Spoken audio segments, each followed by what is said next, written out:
Mirë se vini në edicionin qendror të lajmeve në Radio Televizionin 21. Lëvizjes vetëvendosje në kërkim të marrëveshjes për zgjedhjen e presidentit e ka lënë anash konstituimin e kuvendit duke nxitur kësaj reagime të ashpra të PDK-s, LDK-s dhe Aleancës, të cilat akuzojnë Kurtin se nëpërmjet shkeljeve kushtetuese po e shkatron shtetin. Mes shumë kritikash për shkelje kushtetuese për mos konstituimin e kuvendit, kryeministri në detyrë Albin Kurti ka thënë se do të vazhdojë takimet me lideret e partive për të arritur marrëveshje. Pra u bëj thirrje edhe një herë liderëve të partive të tjera që të diskutojmë e të merremi vesh, sepse qytetarët e Republikës së Kosovës nuk duan zgjedhje, duan zgjidhje. Ai që do duhej ta thresë vazhdimin e seancës konstituive, kryesuesi i saj Avni Dehari, i është bashkuar thirrjeve të Kurtit për marrëveshje politike. Këtë kërkon Kushtetuta e Republikës dhe Gjykata Kushtetuese. Këtë e pret populli i Kosovës dhe e ardhmja jon. Zyrtarët e vetëvendosjes nuk e shohin si shkelje kushtetuese te i kalimin e afatit kushtetues 30 ditor për konstituimin e kuvendit. Ne nuk mendojmë që shkel kushtetuta, thjesht është duke zgjatur më shumë se një ditë themelimi i kuvendit. Nuk mendoj që është dramatike situata që shpe interpreton opozita.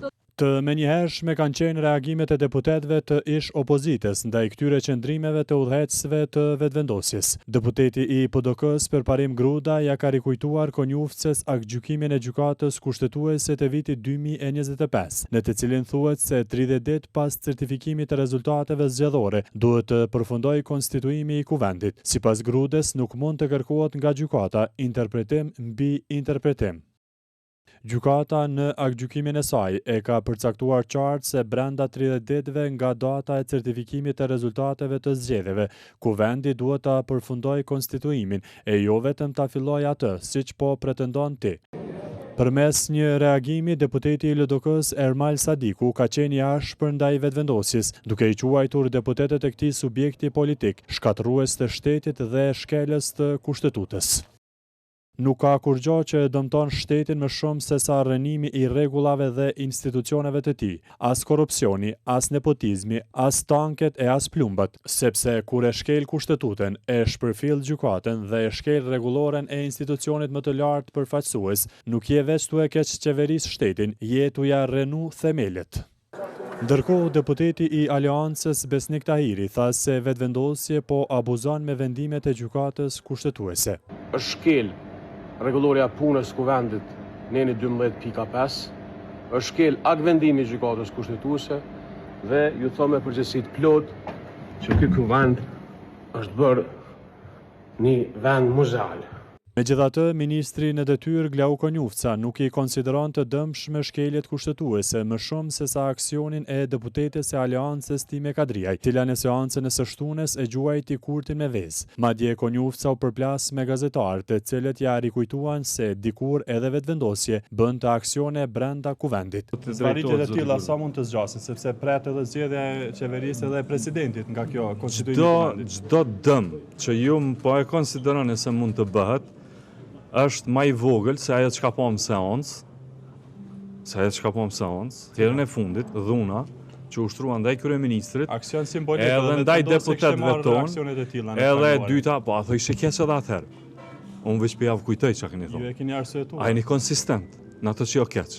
Nëse është keq edhe kësaj radhe. Edhe e dyta është ma pak dëm se me shkun zgjedhje. Se me shkun zgjedhje të reja. Domthon të dy këto dëme janë më të mëdha. Dëm është edhe me shkel kushtetutën i nderuar. Jo, nuk po mendojmë që është duke u shkel kushtetuta. Thjesht ai është interpretimi juaj. Faleminderit. Ndërkohë, deputeti i PDK-s Artan Behrami ka kërkuar protest kundër veprimeve të vetëvendosjes. Subjektet politike kanë vazhduar përplasje në distancë lidhur me blokadën në kuvend. Deputetët e lëvizjes vetëvendosje akuzuan subjektet ish opozitare për blokadë dhe mos gatishmëri për krijimin e institucioneve, ndërsa ish opozita vlerëson se vetëvendosja shkeljet kushtetuese i ka kthyer në normalitet. Përplasjet në kuvend me subjekteve politike tashmë janë zhvendosur edhe jashtë tij. Deputet të lëvizjes vetëvendosje duke akuzuar subjektet ish opozitare për blokadë, ritheksuan kërkesat e tyre për zhvillimin e takimeve në mënyrë që të arrihet një marrëveshje për zgjedhjen e presidentit. Megjithatë, ftesat që kryetari i lëvizjes vetëvendosje Kurti, por edhe deputetët e tjerë po i bëjnë ish opozitës, po përcillen edhe me akuza, në disa raste edhe me fyerje për këto subjektet politike, gjë e cila sipas deputetit të lëvizjes vetëvendosje Artan Abrashi nuk do duhet të kishin vëmendje, sa do duhet të kishin ftesat për takime. Nëse statuset e në Facebook nga disa antar, simpatizant, votues i merrni më të rëndësishme se sa ftesa e kryeministit të Republikës së Kosovës, atëherë kjo çështje me të vërtetë që unë s'kam çka ja përgjigjet, s'kam çka bëj këtu. Pra, më rëndësishme është që ftesa nga kryeministri, kryetar lëvizjes vetëvendosje, drejtuar partive opozitare, ekziston, vullneti jon i mirë për me gjetë zgjidhje ekziston, statuset e Facebookut nuk janë relevante në këtë situatë. Kuvendi i Kosovës do shtoj të konstituohet brenda afatit kushtetues prej 30 ditëve, i cili ka përfunduar të premten e 7 gushtit. Ndërkohë, seanca konstituive me kërkesë të lëvizjes vetëvendosje u ndërprej në së paku 2 raste. Lëvizja vetëvendosje ndonë se ka deklaruar se ka numra të mjaftueshëm për të votuar kryetarin e kuvendit, ka kërkuar kohë shtesë për, siç ka thënë, zhvillimin e takimeve me subjektet politike, në mënyrë që të formohen të gjitha institucionet, përfshirë edhe zgjedhjen e presidentit. Ndërkaq, deputeti PDK-s Mërgim Lushtaku tha se lëvizja vetëvendosje po i kthen në normalitet shkeljet kushtetuese. Është absurditet na më quhet edhe një herë në gjykatë kushtetuese kur mo 100 herë është dëshmuar se çdo herë kur kena qenë në gjykatë kushtetuese, ata kanë dalë të lagur apo kanë dalë të abuzuar me kushtetutën. Dhe e dim se mbi 20 raste, rreth 20 raste më mirë të themi, janë që kanë shkel dhe është vërtetuar që kanë shkel kushtetuën e Kosovës. A nuk është mjaft kjo? Besoj që është mjaft. Dhe besoj që nuk ka rrugë vetëm institucionale, vetëm rrugë do të jetë edhe rruga. Lëvizja vetëvendosje në distancë gjatë fundjavës u përplas edhe me lidhjen demokratike, me të cilën u tha se po zhvillojnë negociata të thelluara për formimin e institucioneve. Kurti refuzoi të jap postin e presidentit, duke thënë se lidhja demokratike ka pak numra në kuvend. Ndërkohë, sulme pati edhe në drejtim të aleancës, e cila në seancën e së shtunës përmes deputetës Timi Kadriaj zhvilloi një aksion politik. Në këtë situatë, ftesat e përcjella me akuzat të lëvizjes vetëvendosje për ish opozitën, analisti politik Afrim Kasolli i shes si strategji të lëvizjes vetëvendosje për të dërguar vendin në zgjedhje. Evidente është se lëvizja vetëvendosje me këto dy veprime të dyfishta apo me këtë veprim të dyfisht, po tenton që pikërisht blekohet që afati i zgjedhjeve të reja të jashtëzakonshme të mbahet pikërisht sipas preferencave të saj politike, pra dikon nga fundi dhjetorit, fillimi i janarit, kur kemi një prezencë të madhe të diasporës në Kosovë, që është vërtetuar gjatë kohës së fundit që ai kontingjenti i votave në masë shumë të madhe shkon në favor të lëvizjes vetëvendosje. Kosovën, që nga zgjedhjet e nënshkurtit 2025 e kanë përcjell krizat e njëpasnjëshme politike, ndërkohë që sipas njohësve të çështjeve ligjore, aktualisht vendi ka mbetur pa asnjë institucion funksional. Bashkimi Evropian tha se një marrëveshje sa më e shpejt politike në Kosovë për një kandidat konsensual për president është me rëndësi. Në një deklarat për televizionin ton, BE porositi lideret politik në Kosovë që të sigurojnë stabilitet institucional dhe të konstituojnë institucionet pavonesa në përputhje me kornizën kushtetuese.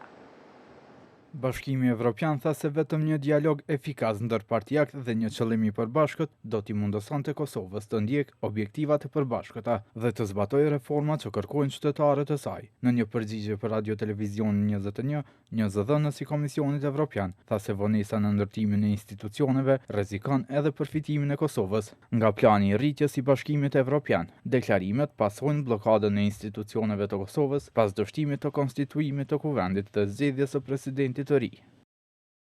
BE-ja u ka bërë vazhdimisht thirrje të gjithë aktorëve politik që të sigurojnë stabilitet institucional. Është thelbësore që institucionet e Kosovës të konstituohen pa vonesa të mëtejshme, në përputhje me kornizën kushtetuese dhe procedurat e përcaktuara.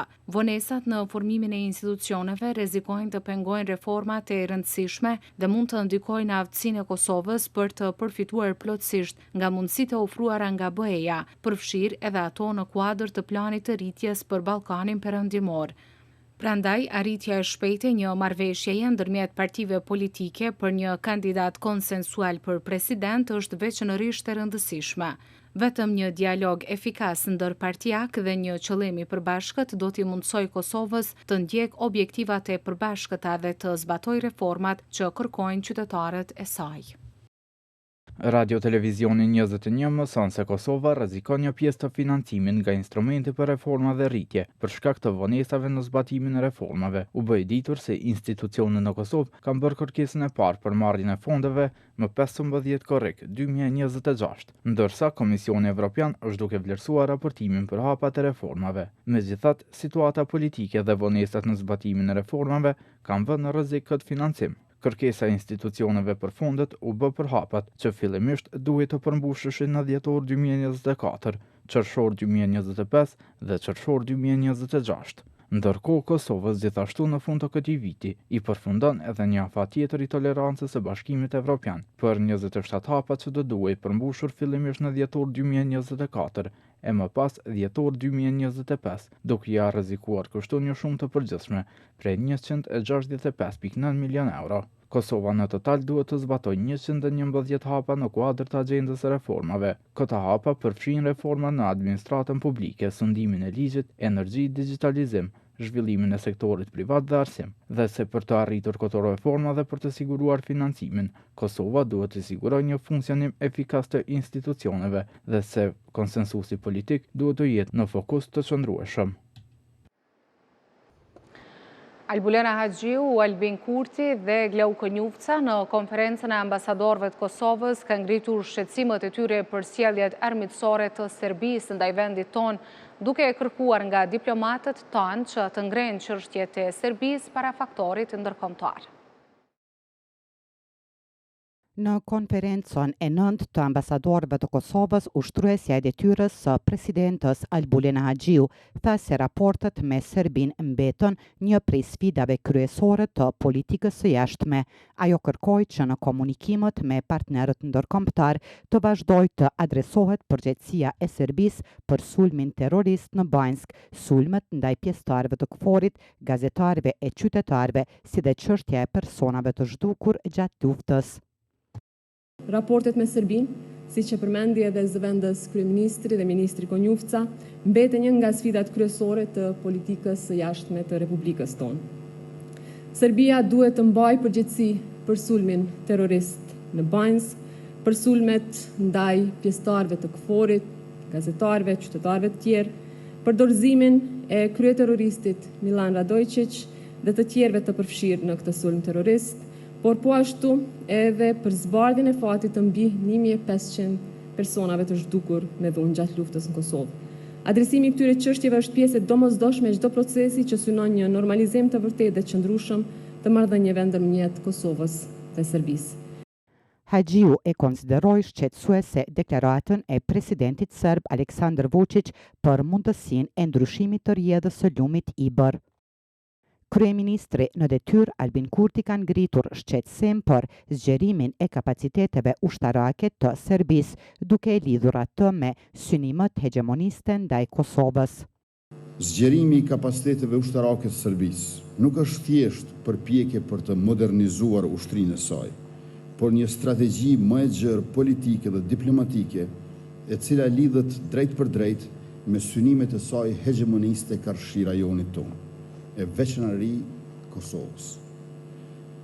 Retorika e vazhdueshme e liderëve të saj dëshmojnë vijimsinë e pretendimeve ekspansioniste të Serbisë në rajon, shoqëruar me thirrje për fuqizimin e mëtejmë të kapaciteteve ushtarake për arritjen e këtij qëllimi. Duke folur në edicionin e 9 të konferencës ambasadorëve të Kosovës, ministri në detyrë i punëve të jashtme dhe diasporës Glauko Njufca tha se Serbia është burim kryesor i kërcënimit për Kosovën dhe paqen në rajon.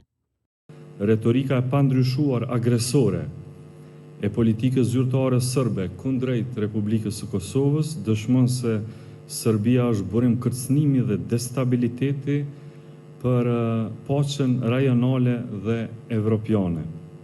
Krye diplomati në detyrë potencoi edhe antarësimin e Kosovës në bordin e paqes, si dhe dërgimin e ushtarëve të FSK-s në Gaz si dëshmi e orientimit dhe lojalitetit ndaj partneritetit me SHBA-n.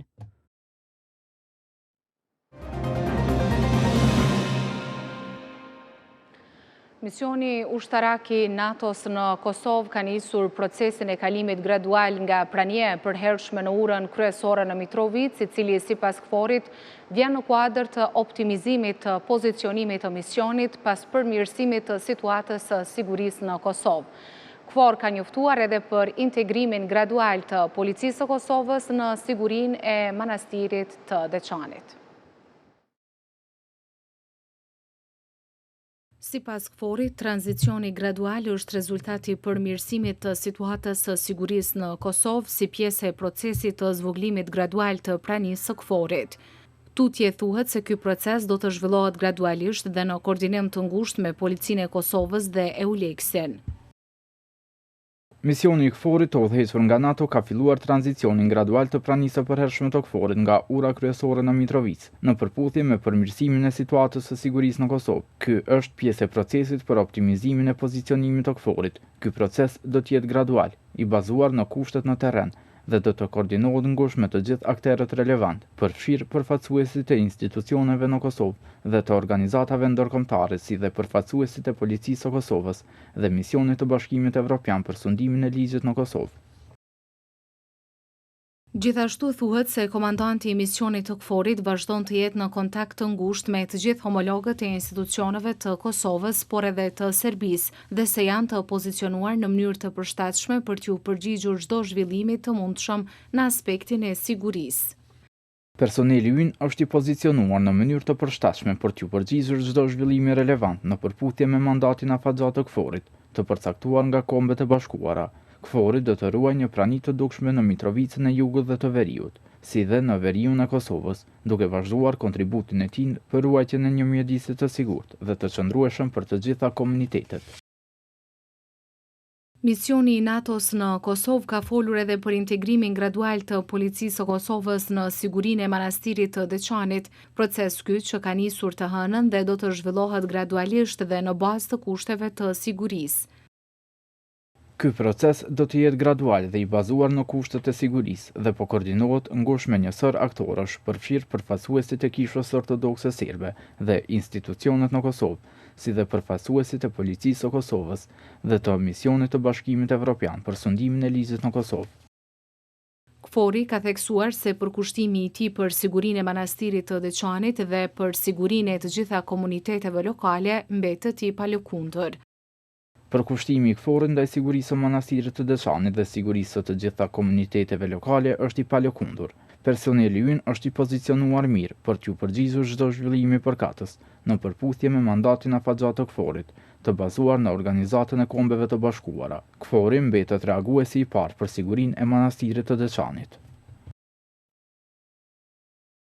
Misioni i NATO-s ka bërë të ditur se do të vazhdojë bashkëpunimin e ngushtë me përfaqësuesit e Kishës Ortodokse Serbe, institucionet e Kosovës, organizata ndërkombëtare dhe forcat e armatosura të Serbisë, me qëllim ruajtjen e transparencës së ndërsjellë, bashkëpunimit dhe besimit, si dhe shmangjen e keqkuptimeve. Reagoi lista serbe e cila kërkoi që për shkak të situatës politike dhe të sigurisë si dhe tensioneve që në të kaluarën kanë shoqëruar zonën e urës, çdo vendim për praninë e forcave të sigurisë aty duhet të merret me kujdes. Lista serbe i bëri thirrje KFOR-it që të ruajë një prani adekuate në urën kryesore dhe të vazhdojë të kontribuojë në ruajtjen e sigurisë dhe stabilitetit. Ajo gjithashtu pretendoi se policia e Kosovës nuk e ka fituar besimin e serbëve në veri dhe tha se prania e KFOR-it në urë përbën një faktor të rëndësishëm stabiliteti.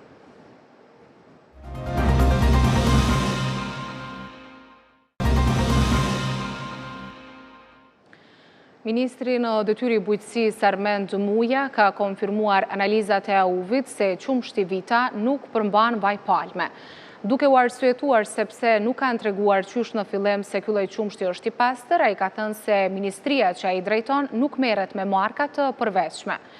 Qumshtoria Vita ndërka që akuzoi ministrin Muja për qasje politike dhe përpjekje për ta dëmtuar imazhin e kompanisë. Ministri në detyri bujqësisë Armend Muja ka pranuar se në qumshtin Vita nuk është gjetur vaj palme, duke ekspozuar para medjave disa lloje tjera të qumshtit të kompanisë Abrazen, në të cilat sipas tij është gjetur vaj palme. Por në produktet e prezantuara nuk ka qenë qumshti dhe jogurti Vita, të cilat janë njësi të veçanta të kompanisë Abrazen. Dhe Vita, siç e shihni, është i licencuar e aprovuar nga AUV vetëm për qumsht dhe produktet e qumshtit. Askur, si pas AUV-it, 26 produkte të prodhuara me vaj palme nuk përmbajnë formë të autorizimit apo aprovimin nga AUV. Edhe 26 produkte tjera. Këto qinqita, janë vetëm produkte të pretenduara shtazore, po si janë shtazore, si janë me ngjyrë shtazore. Ka dhe 26 tjera me ngjyrë lipore. Ndërkohë, qumshtoria Vita ka reaguar pas deklaratave të bëra nga ministri në detyrë Armend Muja, duke akuzuar atë për qasje politike dhe përpjekje për ta dëmtuar imazhin e kompanisë. Edhe këtë herë ministri u përpos përmes deklaratave politike dhe interpretimeve të përgjithshme ta njollos Vitën dhe qumshtin e fermerëve të Kosovës. Por faktet nuk mund të ndryshohen me propagandë politike. Pikërisht këtë kemi kërkuar që nga dita e parë.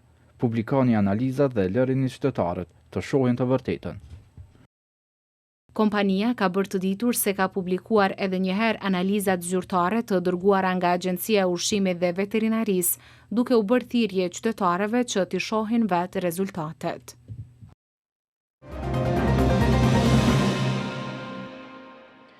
Pas studentëve të Wales-it edhe Kuvendi Studentor i Universitetit Nën Tereza ka dorëzuar sërish kërkesë në Ministrinë e Drejtësisë që studentëve shqiptar të mundsohen provimet profesionale në gjuhën shqipe. Pas 2 vjet e gjysmë kërkesash dhe protestave, studentët paralajmërojnë se mund të rikthehen në protesta nëse nuk marrin përgjigje. Edhe Kuvendi Studentor i Universitetit Nën Tereza ka dorëzuar një kërkesë të re në Ministrinë e Drejtësisë, përmes së cilës kërkon që studentëve shqiptar të mundsohet dhënia e provimeve profesionale edhe në gjuhën shqipe. Kryetari i Kuvendit Studentor Besar Sejdi tha se kur u zëvendësua ministri kanë pritur se do t'i ftojnë në takim, por deri tani nuk kanë marrë asnjë përgjigje, vetëm heshtje.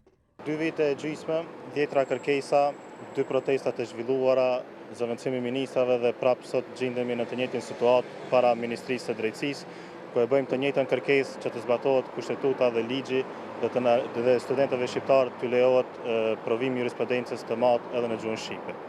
Kërkojmë nga ministri të njëjtën kërkesë që kemi patur të 2 vite e gjysmë, ta zbatojë kushtetutën, ta zbatojë ligjin për përdorimin e gjuhëve. Studenti i juridikut Jon Selimi tha se nuk e përjashtojnë mundësinë sërish të dalin në protestë. Po nuk është çudit, bëjmë prapë protestë, është një ministër e larguar, se kemi problem ta largojmë edhe tjetrin. Njerë do presim përgjigje, të shohim çfarë hapa do ndërmerren edhe do shohim pastaj. Mund të organizohemi të bëjmë prapë protesta. Më 7 gusht edhe një nga nismëtarët e procesit Mevlan Ademi bashkë me kryetarin e Parlamentit Studentor të Universitetit e Evropës Juglindore Besjan Rexhepi ridorëzuan kërkesën që provimet profesionale studentët shqiptar të mund t'i japin edhe në gjuhën anëtare.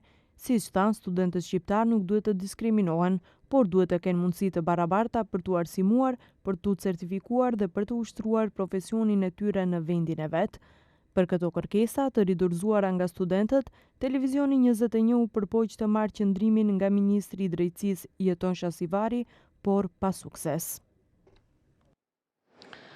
Aleanca për shqiptarët kërkon tërheqjen e spotit qeveritar për 35 vjetorin duke akuzuar për përjashtim të shqiptarëve. Ndërsa LSDM-ja kritikon përdorimin e gabuar të flamurit Maqedonas në ceremoninë zyrtare. Ndërkohë, VMRO DPMNE-ja i kundër përgjigjet duke mbrojtur projektin dhe akuzuar opozitën se po tenton ta njollos festimin. Alianca për Shqiptarët ka reaguar ashpër ndaj spotit qeveritar për 35 vjetorin e pavarësisë së shtetit, duke e cilësuar të papranueshme përjashtimin pothuajse tërësor të shqiptarëve dhe mungesën e plotë të gjuhës shqipe. ASH-ja thekson se materiali i financuar edhe me taksat e qytetarëve shqiptar krijon një narrativ një etnike dhe përcjell mesazhin se shteti u përket vetëm një komuniteti, duke ignoruar kontributin e shqiptarëve në ndërtimin e tij. Sipas ASH-s, shqiptarët kanë qenë pjesë e pandashme e proceseve kryesore politike dhe shoqërore, nga pavarësimi dhe ndërtimi i institucioneve demokratike deri te antarësimi në NATO dhe rruga drejt Bashkimit Evropian. Alianca për Shqiptarët kërkon nga qeveria të tërheqë këtë spot dhe të publikojë një material të ri, dinjitos, përfaqësues dhe gjithë përfshirës, ku të respektohet gjuha shqipe dhe të pasqyrohet në mënyrë të denjë kontributi i shqiptarëve në historinë, ndërtimin dhe të tashmen e këtij shteti.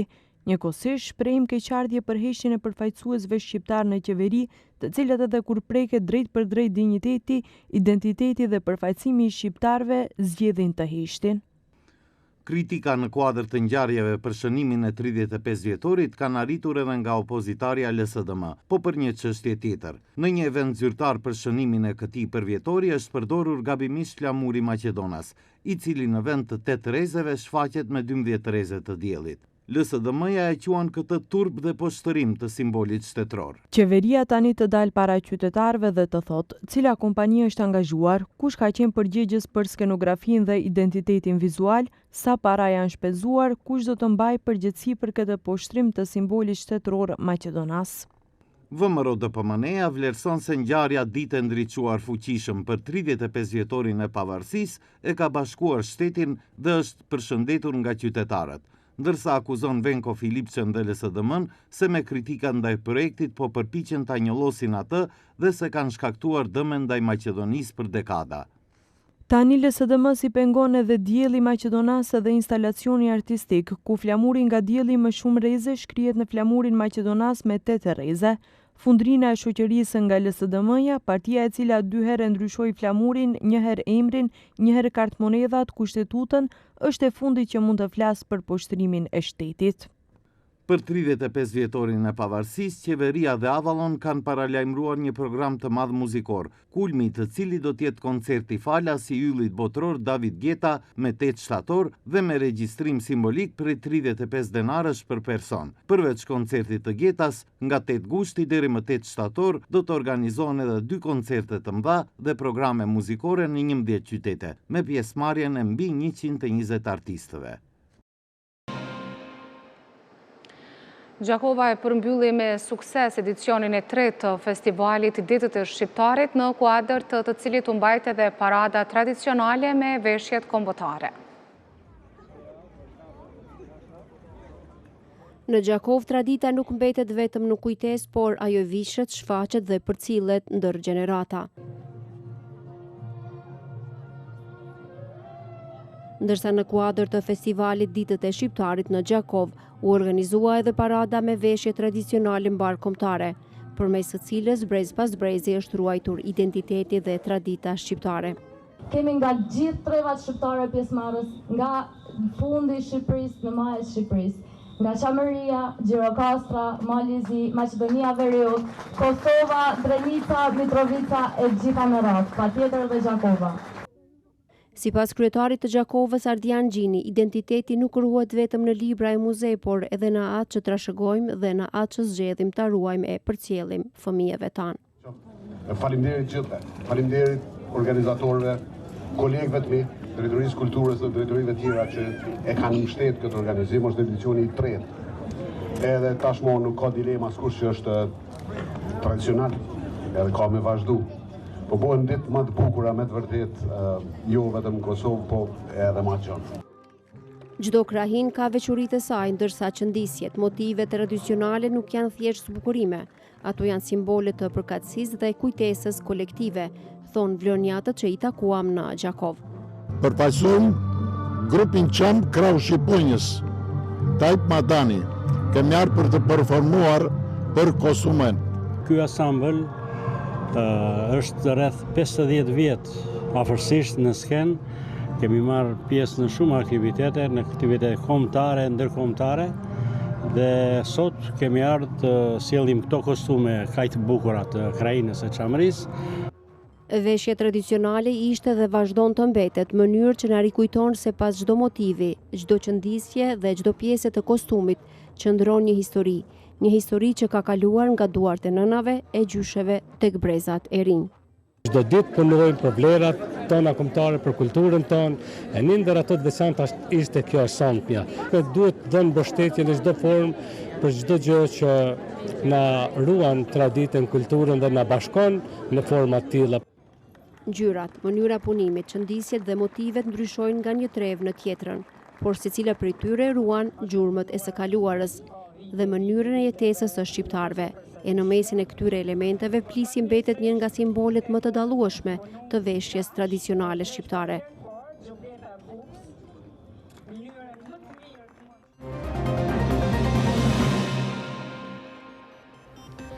Këtu e përmbyllim këtë edicion lajmesh, ju faleminderit për vëmendje dhe mirupafshim në edicionet e radhës.